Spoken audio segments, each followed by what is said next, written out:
Currently, the historic trains run on 6-kilometer tracks from Abreschviller to Grand Soldat.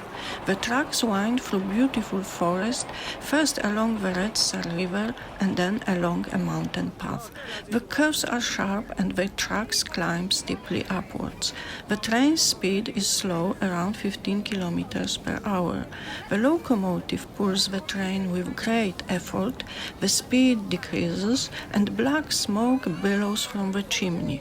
On the return trip downhill, the brakeman has a very responsible job. We're in the Vosges, in geologically ancient mountains that aren't very high, reaching about 1,000 meters above sea level in this area. They're heavily forested. The region's richness lies in its forests, dominated by spruce but also abundant with beech and oak. The terrain was difficult to access and sparsely populated. Initially, oxen were used to carry timber down to the valley. However, the dynamically developing industry required much more of this raw material and faster transport. The abundance of timber caused the development of local sawmills. In Abreschviller alone, there were about a dozen. A journey up from Abreschviller to Grand Soldat took half an hour. After checking the undercarriage, especially the brakes, the locomotive was uncoupled from the carriages and came to the water filling station. Adding water to the steam engine tank took 15 minutes.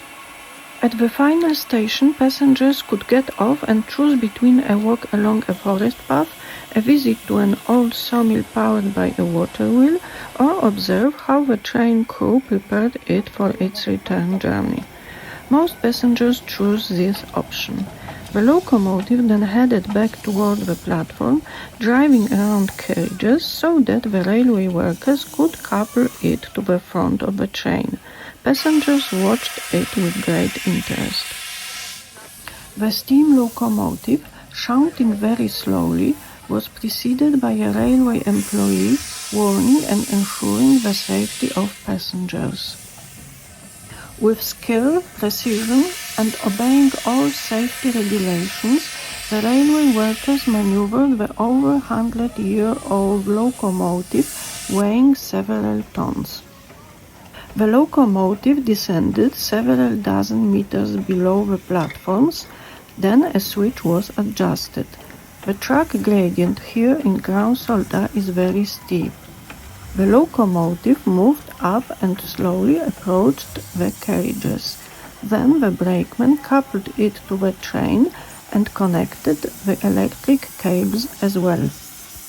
The stop at the final station lasted 25 minutes.